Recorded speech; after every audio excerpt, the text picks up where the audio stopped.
In the fall of 2017, I was on a solo road trip through the back roads of Montana, cutting through miles of open highway with nothing but the sound of my motorcycle roaring beneath me. It was supposed to be a peaceful ride, just me, the road, and the crisp autumn air. But something about that night felt different. I had been riding for hours when a thick fog began rolling in from the trees, swallowing the road ahead. At first I thought it was just a low-lying mist from the nearby river, but as I rode further the fog thickened unnaturally fast, turning everything around me into a dense, shifting white void. My headlights barely cut through it and the road markings started disappearing beneath me. Then I saw it, a single red tail light hovering ahead of me in the fog. Another motorcycle, moving at the exact same speed as mine. The strange thing was, I hadn't seen any other riders for miles. The roads had been empty, and no one had passed me. But now, here was this lone rider, just barely visible through the haze. Something felt wrong. The way the taillight moved, it wasn't smooth like a normal rider shifting through gears. It was too steady, too rigid, like the bike was just gliding. I slowed down trying to get a better look, but the moment I adjusted my speed, so did they. I sped up. So did they. No matter what I did, the rider remained the exact same distance ahead, their tail light glowing like a single blood-red eye in the mist. Then I noticed something that made my stomach drop. Their headlight wasn't on. A biker riding in complete darkness, impossible. It wasn't just reckless, it was suicidal.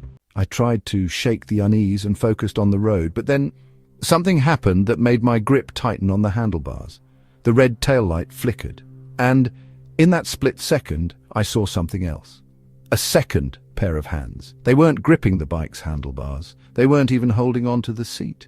They were clutching the rider's shoulders, long, pale fingers digging into the leather of his jacket, and then, slowly, they began to pull him backward. The rider's head tilted unnaturally to the side, his body slumped, but the motorcycle, it kept moving. I slammed on my brakes. My bike skidded to a stop, tires screeching against the pavement. The fog swallowed me, thick and suffocating. My breath came in sharp gasps as I tried to make sense of what I'd just seen. Then the red tail light went out. Silence. The fog around me was completely still, as if the road itself was holding its breath. And then, just ahead, a sound. The slow creak of a motorcycle turning around. I didn't wait to see who or what was riding it. I kicked my bike into gear and tore through the fog, my heart pounding with every second. The moment I broke through the mist and reached a clearing, I risked a glance in my mirror. Nothing, just the dark, empty road stretching behind me. I rode until I reached the next town, where I found a small diner still open. My hands were still shaking when I parked, and the old man behind the counter must have seen it on my face. He poured me a coffee without asking and sat across from me. "Fog get to you?" he asked, his voice low. I nodded, unsure of what to say. He exhaled deeply, shaking his head. "Happens every few years," he muttered. "A rider lost control out there, went off the road. They never found his body." I swallowed hard. "They say," the old man continued, "he's still trying to get home." I didn't sleep that night, and I never rode through that stretch of highway again.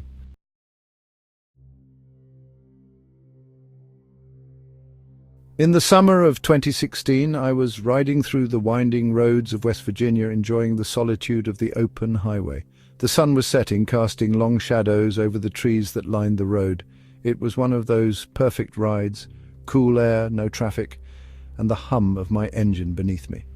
I'd mapped out my route to avoid highways, sticking to rural roads that cut through thick forests and abandoned farmlands.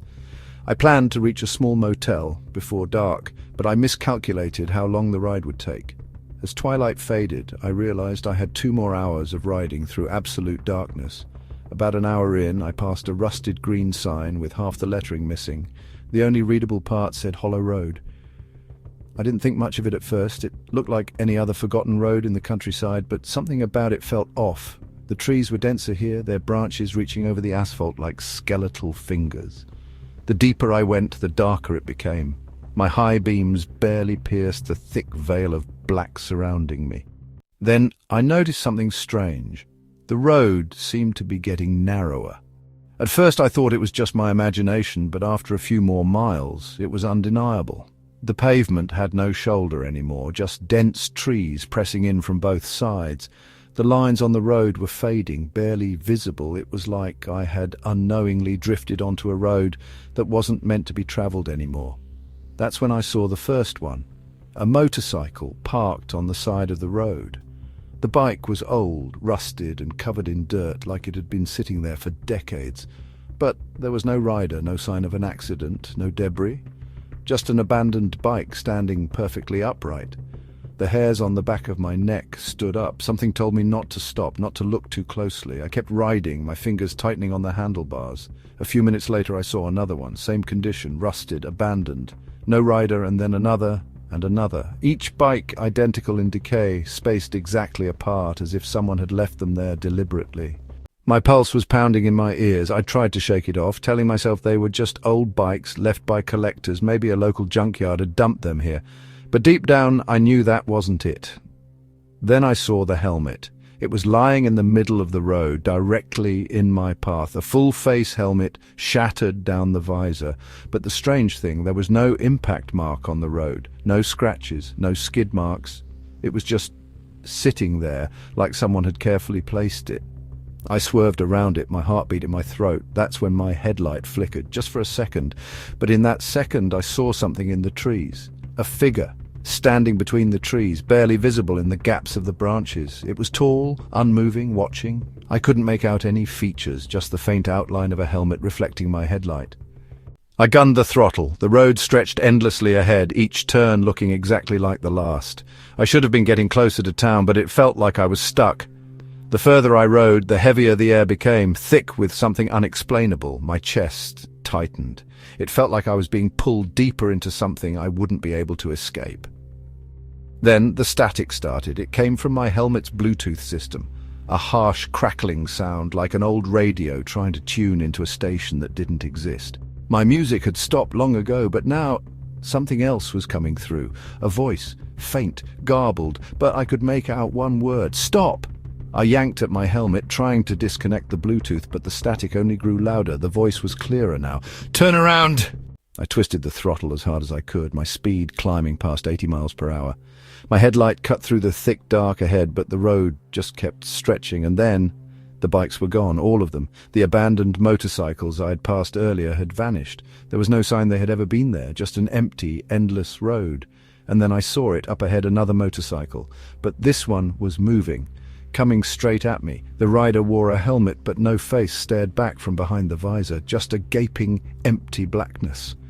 The headlight flickered wildly, the bike moving erratically as if the rider was barely controlling it. I swerved at the last second, barely missing it.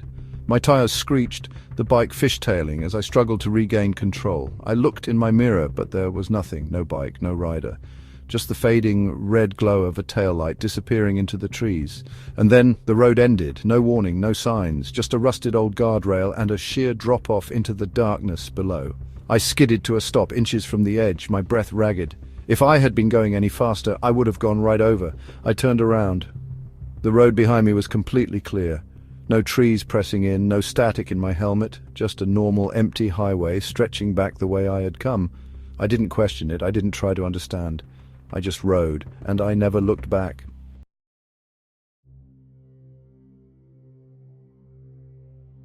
In the spring of 2019, I was riding through the back roads of Tennessee, making my way toward a friend's cabin for the weekend. The weather was perfect, warm air, dry roads, and barely any traffic. I'd started my ride later than expected, and as the sun dipped below the horizon, I figured I had about an hour left before reaching the cabin. I wasn't worried, just me and my bike slicing through the evening air. About 30 minutes in, I noticed something strange. The road I was on wasn't on my GPS. It should have been a simple route, Highway 25 leading directly to a smaller connecting road, but now my screen showed nothing. No name, no markings, just an empty stretch of black. My signal was gone, and when I tried to reload the map, the app froze completely. I figured I had just missed a turn, but when I checked my rearview mirror, something didn't sit right. The road behind me, it looked different, like I had passed through somewhere I wasn't supposed to. The trees on either side seemed closer, thicker, darker. The air felt heavier, pressing against me like I was riding through water. In the spring of 2019, I was riding through the back roads of Tennessee, making my way toward a friend's cabin for the weekend. The weather was perfect, warm air, dry roads, and barely any traffic. I'd started my ride later than expected, and as the sun dipped below the horizon, I figured I had about an hour left before reaching the cabin. I wasn't worried, just me and my bike slicing through the evening air. About 30 minutes in, I noticed something strange. The road I was on wasn't on my GPS. It should have been a simple route, Highway 25 leading directly to a smaller connecting road, but now my screen showed nothing. No name, no markings, just an empty stretch of black. My signal was gone, and when I tried to reload the map, the app froze completely. I figured I had just missed a turn, but when I checked my rearview mirror, something didn't sit right.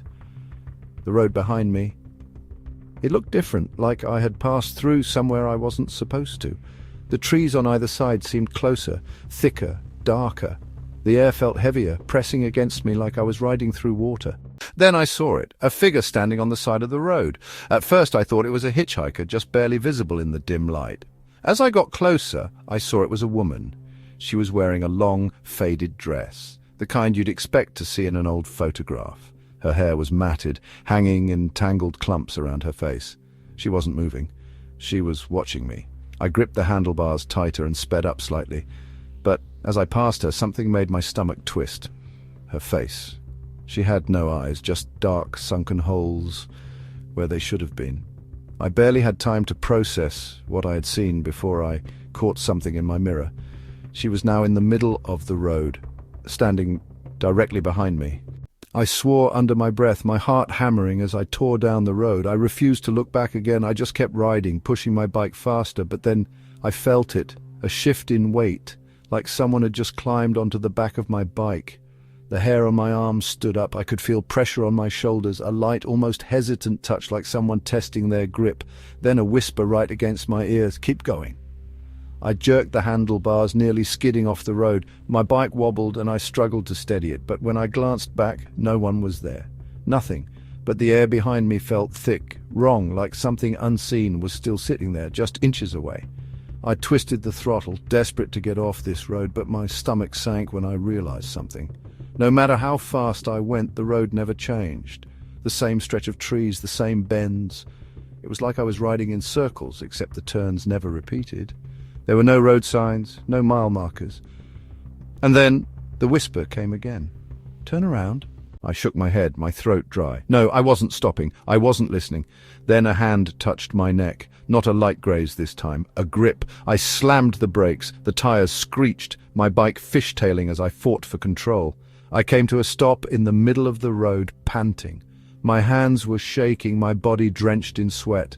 I forced myself to turn around. There was nothing. No woman, no hand. Just the empty road stretching behind me. And then headlights. A truck was coming fast. The driver slammed the horn and I barely had time to yank my bike to the side before it roared past. The moment it passed me, my GPS flickered back to life. My location reappeared on the map and the road had a name again. I didn't wait to figure out what had happened. I rode the rest of the way without stopping, refusing to look in my mirrors. When I finally reached the cabin, my friend immediately noticed how pale I was. He asked if I was okay. I told him about the woman, about the voice, about the weight on my bike. His expression darkened. "You took the old highway?" he asked. I nodded. He sighed. "Man, you're lucky." I frowned. "Lucky?" He hesitated, then lowered his voice. "There's an old story about that road, about a woman who died there back in the 50s. Hitchhiking. A truck driver didn't see her in time." My blood ran cold. "They say if you ride alone at night, she might ask you for a ride." I swallowed hard, suddenly feeling the ghost of that hand on my shoulder again. "She whispers in your ear," he continued, "and if you stop..." He looked at me seriously. "She takes your place."